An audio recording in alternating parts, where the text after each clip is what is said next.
Well, what a season the Bulldogs have had, and a man who's getting a lot of accolades. And I know that he's going to brush them off and say it's all about the team I work with and the team of players that run out there. But he does need a big pat on the back with one win to go, hopefully, for the Bulldogs. Des Hasler, good morning.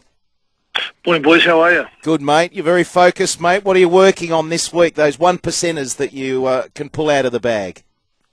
Well, they're a part of it. They're a factor of it, mate. So it's at the same time, it's a week like any other in football. So the main thing is really just maintaining that focus, and at the end of the week, you still got a game of footy to play. Is it really a week like any other, Des? There's so many other distractions. Don't you have to manage all that? That's just. And I think it's when you qualify that by saying it is a week like any other. So and that's part of it. And at this stage, there's not too much you can do as far as on the footy side of it's concerned. It comes down to the day where I think the side that exploits the opportunities the most and creates the opportunities will walk away, and what I think will more than likely be a pretty tight encounter.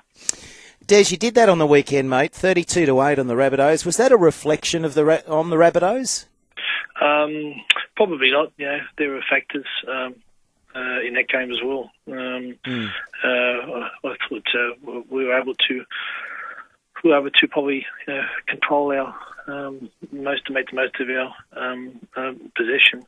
I don't know if it was a determining factor, and Mark Maguire has said as much, but obviously losing young Reynolds didn't help their cause. But I just thought our boys were very efficient in handling the big South forward pack. They're a very big forward pack. They're very explosive and they're very strong.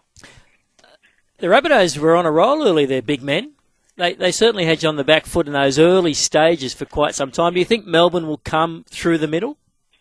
It's probably part of their the mantra. Although Melbourne have been a little bit expansive these days, and they've got some very experienced players in there that can guide them through that. So, but I'd imagine at some stage, that will be part of what they'll do.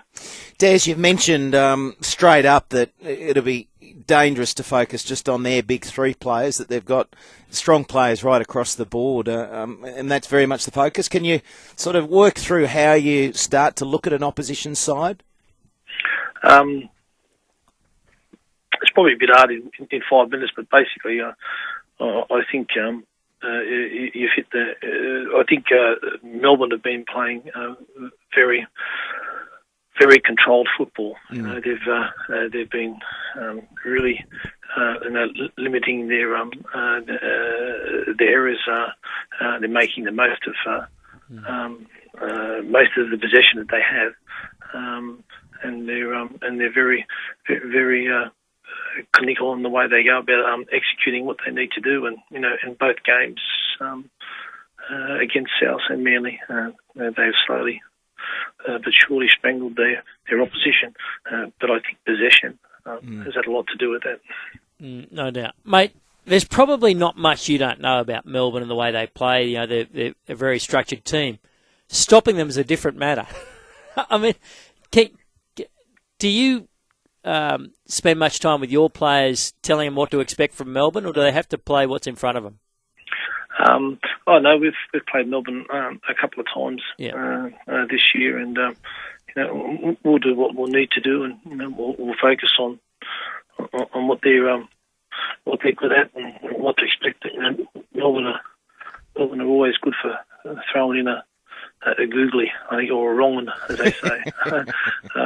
So you just need to be aware of that, and it's just really probably looking and doing what you do well and trying to control that as best you possibly can. How do you win the ground against them?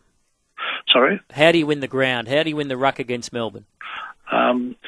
Oh, there'll be. I think I think at this stage the ruck won't come too much into it.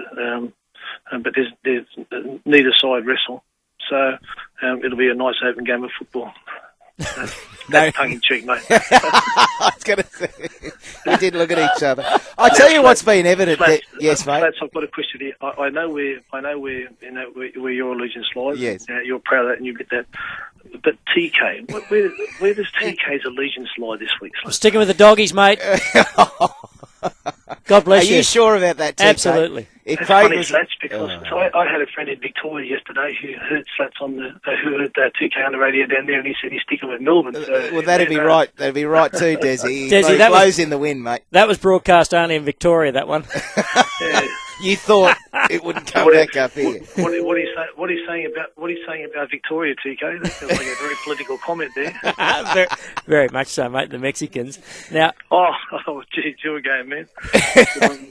Now, Desi, have you got any injury concerns at all running into this week? Is everyone training fully? No, I'm fit, mate. I'm fine. I know you're fine. Oh, sorry, mate. No. You're probably the fittest in the team. Actually, as your hair has got longer, the form's improved as well, Desi. Thank you. No, we're all good to go, mate. You're good to go. And, mate, yeah. There's a little photograph in the Daily Telegraph today, Desi, of you when you were coaching back at Pius. In fact, it's in the Herald, I think. Coaching's great. Isn't coaching great? After it doesn't age you, does it? They were the good days, mate. Thank you. Yeah, that's all been part of the growth. Des, my final one, and it's about what you've been able to achieve, and I think you started off this year saying if we can finish in the top 8, it'll be a great result for the Bulldogs. I said start off by saying if we could be competitive. That's all we needed to do this year. So how do you handle the accolades you're getting now, mate? You're a modest bloke. Are you soaking it up? I think it's. I said yesterday in an article that I think sometimes, not just me specifically, but the words great and greatness is thrown around too much. I really think it's only at the moment all you're really doing is contributing in the sport you're involved in, or in the time or the present of what you're doing. And I think greatness can only or measured, or whatever people want to say to you, after you've left, after you've finished, after you've departed, it's then left to others to decide whether or not you've left a legacy or not, and you really can't comment on that. Only others can really comment on that, and I think it's about keeping that all in context. What would it mean, mate, to be the first coach to ever coach premiers back to back at different clubs? I'm not sure. Pay increase? No, certainly not about the money. So I think you'd be offended if people saw it that way.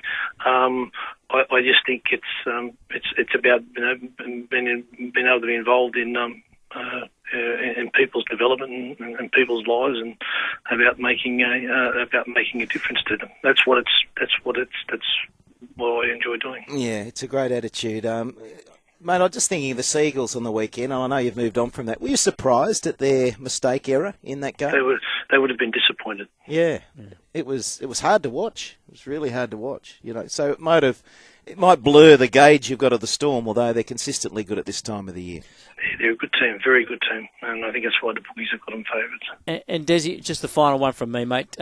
Can you sense any nerves within the camp? Lack of grand final experience. I guess that's the big plus that Melbourne have over the Bulldogs. Is that an advantage for Melbourne, the fact that so many of their guys have been involved in a grand final before, and your guys haven't?